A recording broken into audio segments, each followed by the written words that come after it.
So we did have an FA Cup game yesterday, Brian, home to did Burnley.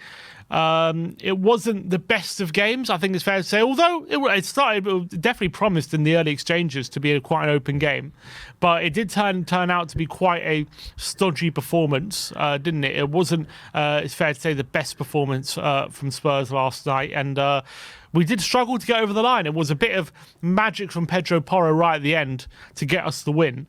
But maybe yesterday's performance is linked to the news we're getting this morning, because the front line just didn't really click yesterday, did it? We did struggle to open up Burnley, a Burnley team who aren't known for having the best defence, and the front three were probably the weak point yesterday, weren't they? They were, but you look at it, like you said, it was the stodgy was the great word for it, Sim. That's a great word to use for it. It really was a nothing game for quality. But you look at it when you say that front line, I could also say the midfield.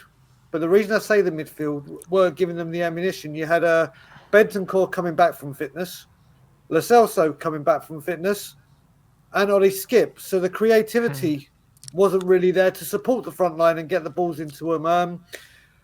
This game was all about the defence for me. I think the defence, the whole back four, and we'll speak about them obviously in more depth later, I think deserve a hell of a lot of credit. Yes, Burnley offered not that much, but the defence, I think, kept them quiet.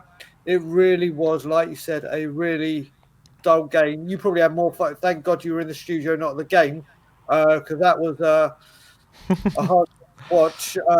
But yeah, you always say there's a bit of magic that can win a game.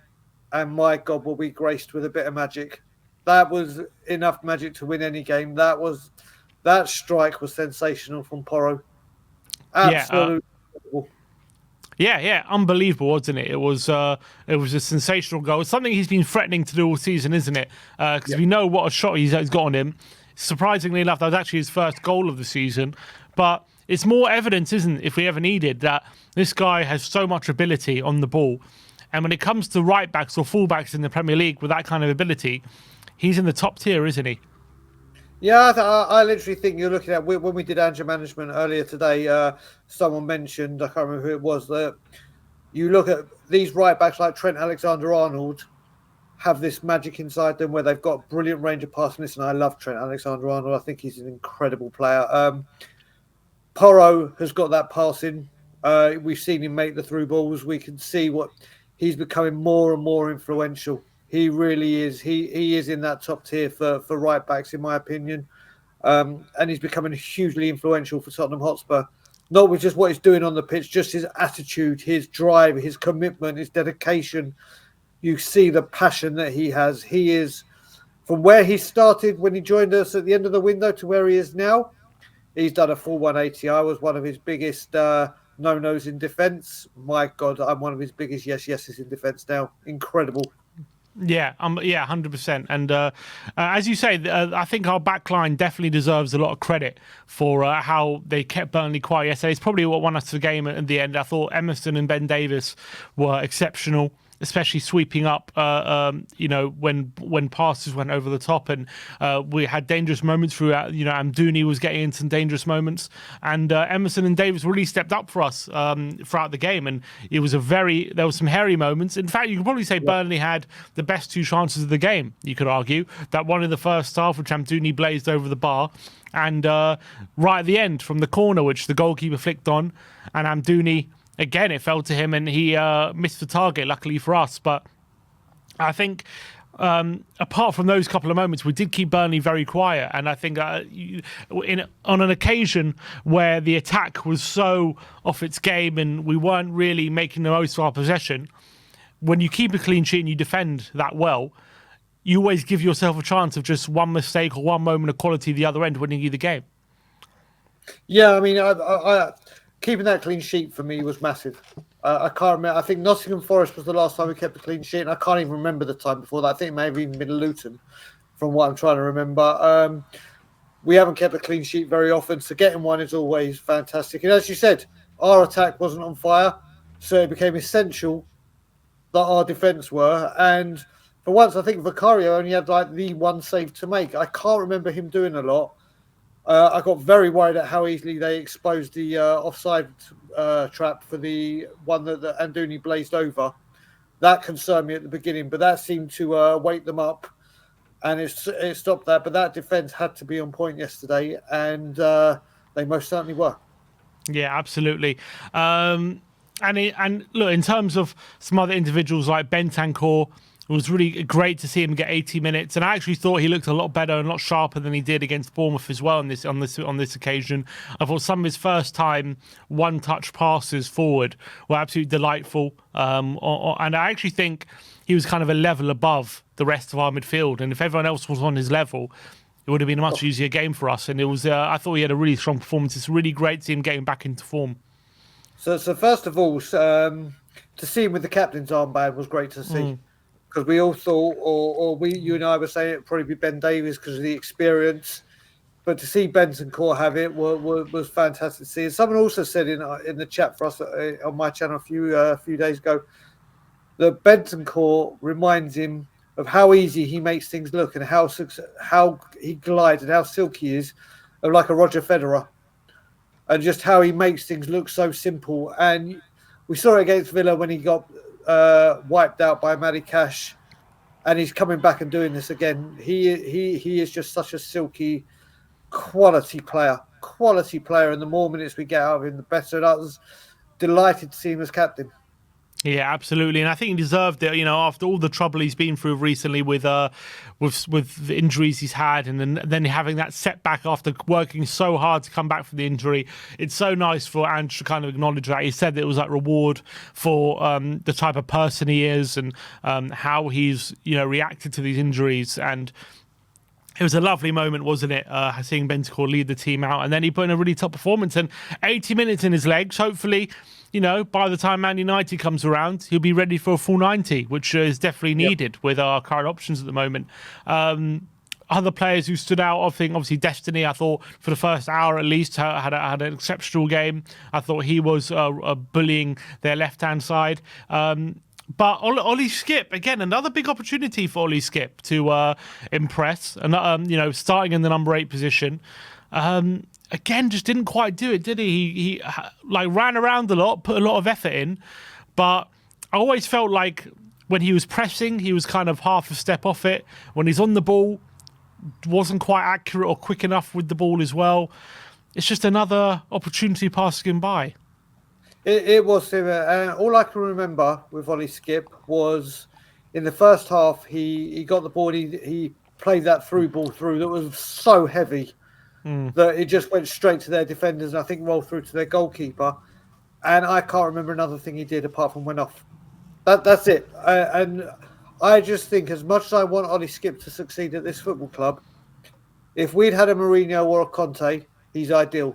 I think we're starting to see with the players coming back, like your Bentancurs, he's just not fit to purpose for the Ange Postecoglou system. Now, Ollie Skip, I think if he goes to another football club, if he leaves this club, which I think he will do, whether it be now or the summer, you put him in a different club, he can flourish. I just don't think the Ange Postecoglou system suits him, whatever role we try to give him.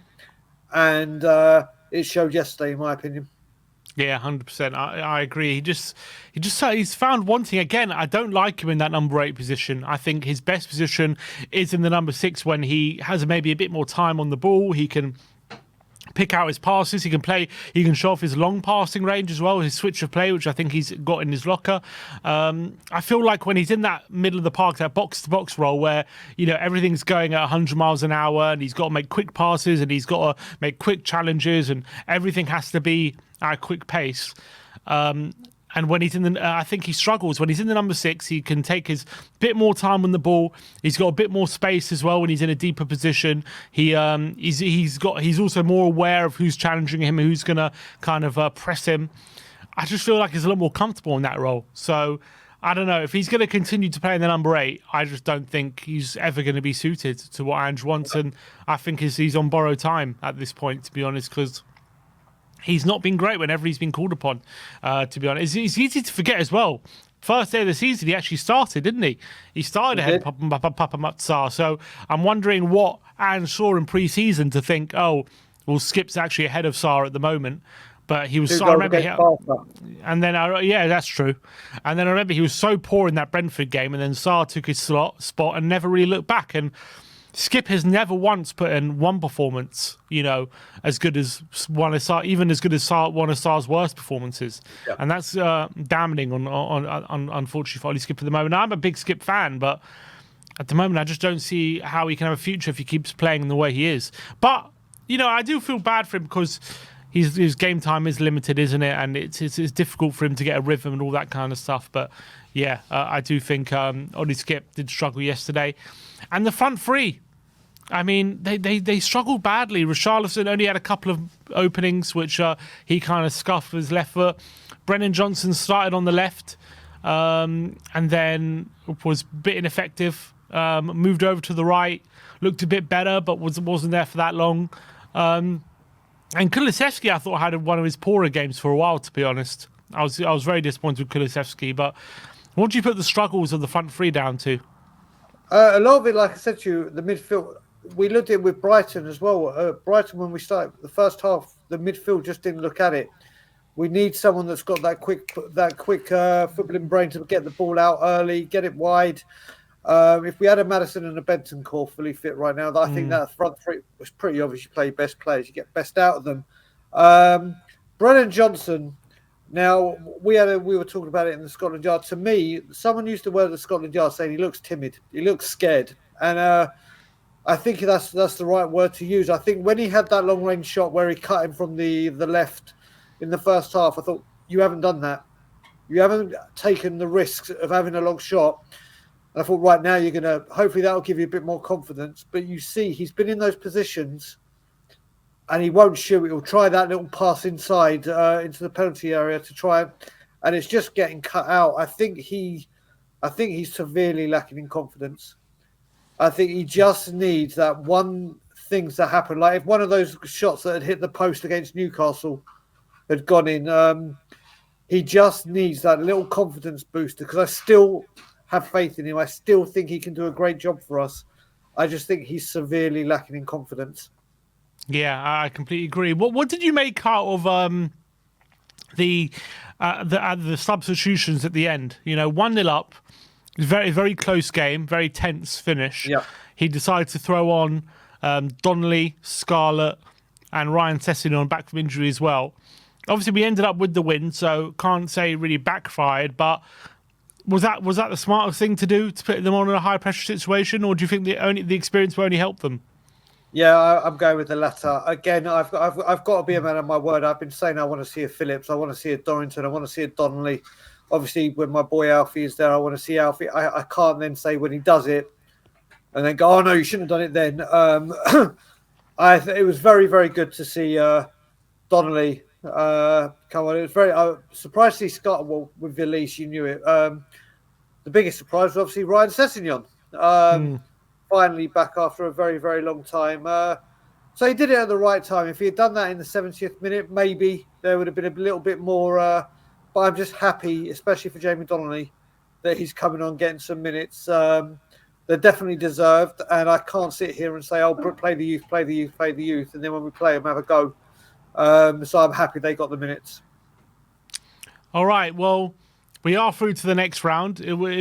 At this point, it's just about getting past this stage, because with the injuries we have, it was always going to be difficult getting through these early rounds, and we're always kind of vulnerable to a shock, aren't we, because of the injuries we have and the players we've got missing in international tournaments and everything. So it's the crucial thing is we did get through to the next round. We are in the hat for the fourth round, and hopefully if we can get past that round, maybe with a few players through the door before that round, all of a sudden, with one of Arsenal or Liverpool definitely heading out, there's an opportunity for there, isn't it? And also the fact that Ange played such a strong team, he played as strong as possible. Do you reckon he was thinking yesterday about mistakes he made earlier in the season in the Carabao Cup, or do you think his plan was probably always to take this cup competition as serious as possible?